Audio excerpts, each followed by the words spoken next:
This is one poem only. I'm Maggie Devers. On Sundays, we gather the week's poems and listen once more. The day after. The birds careen at the same place in the sky. I wonder if we should tell them the mess we made, so they can move on to something useful, so they can take a break as omen bearers. The tragedies keep piling up. I pass a nest high in the tree. It's been there all this time, concealed by leaves. The sparseness of winter uncovers what we believe is hidden. We retrace our footsteps in the snow, trying to unravel the path forward. But all is confusion as we cross and recross our steps. How to glide through the crisp morning air with no wing beats to meter our journey. By Maggie Devers. Human nature. My fingertips feel the texture of a rose petal. Silken, yes, but silken with the hush of something already dying. Soft as sin, velvet against the finger. A whisper that resists and surrenders all at once. Cool at first, like a lover's indifference, then quick to the warmth, beneath the weight of touch. By Lynn L. This poem was originally published in the Raven Review. Museum of Mourning. Ocean of silent, aching desires, drowned before even taking form, guiltless, carried to the pyre, snuffed and swallowed, not yet born. O lulling waves of strangled dreams, why do you refuse to die? Trying even now to be heard, be seen from below the depths wherein you lie. With your unclosing eyes full of blame, every gurgled breath you heave ties me a knot born of your pain. You wish to take me as you leave.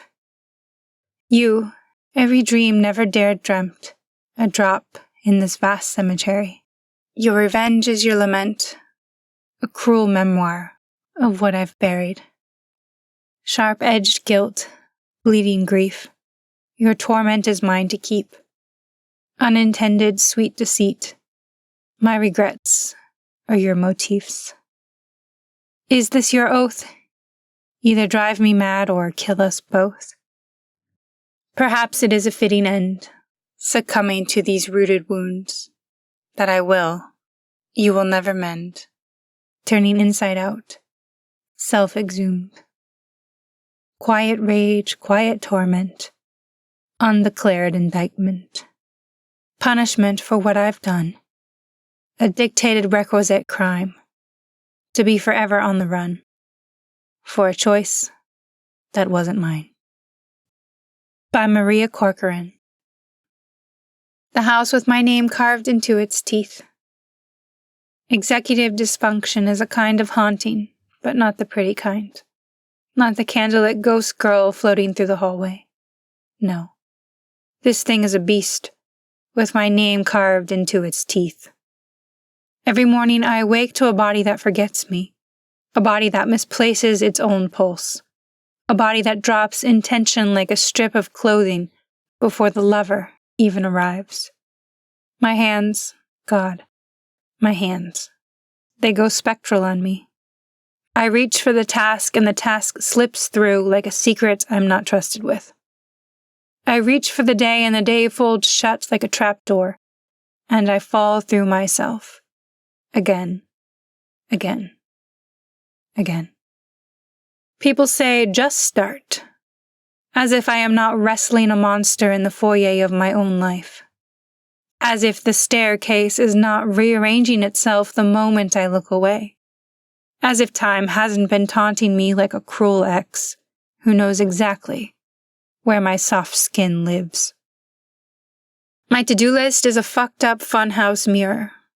Every item shows me the version of me I should have been by now. I stare at her, mouth full of apology, spine full of fire, and I want her just once to step out of the mirror and stop pretending she's possible. I lose hours like lovers I was too wild to keep. I lose whole afternoons the way some people lose religion. sudden, violent. A kind of holy grief, and yes, there is shame. The thick, wet kind. The kind that grows mold if you don't drag it out into the sun and scream at it until it dissolves. But don't mistake me. I am not asking for rescue. I am not writing a tender poem about learning to love myself in a haunted house. I am telling you, I am renovating this bitch with my bare hands and my broken rhythms and my stubborn, feral hope. I am ripping down the rooms that taught me to disappear.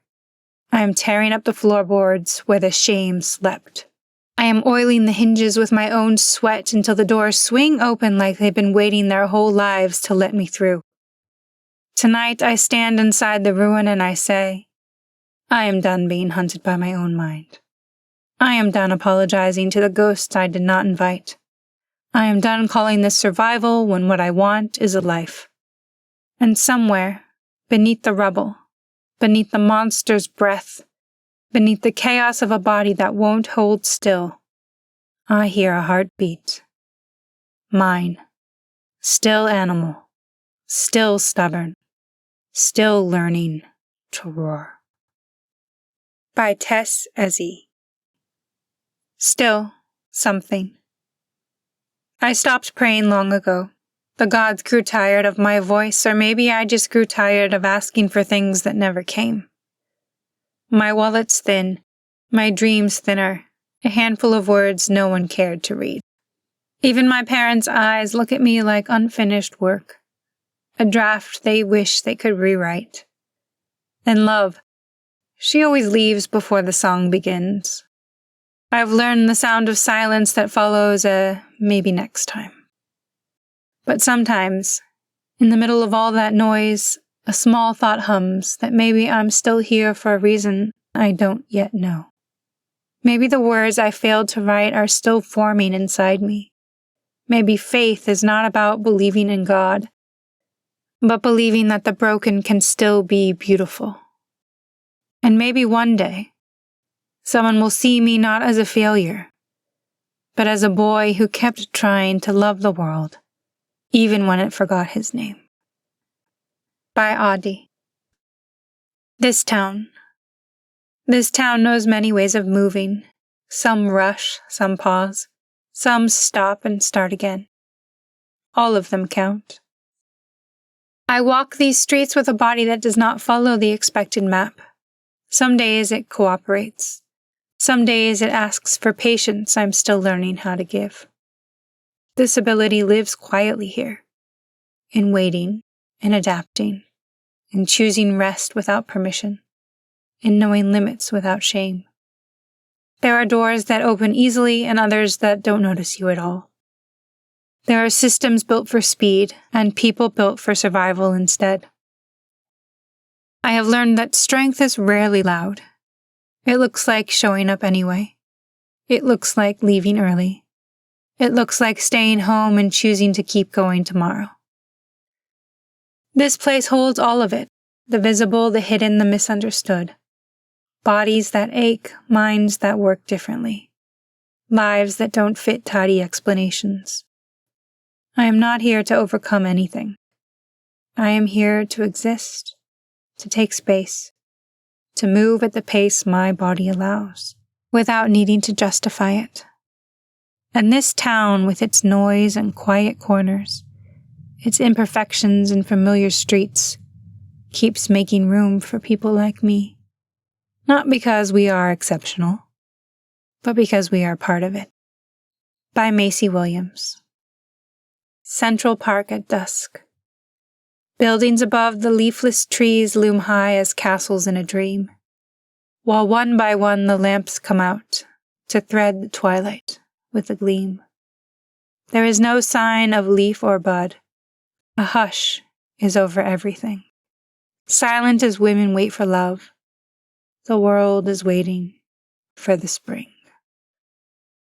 By Sarah Teasdale. Thank you for listening, poetry lover. If you'd like a poem each day in your inbox, subscribe on Substack and Patreon to get a copy of my book, plus episodes from my audiobook.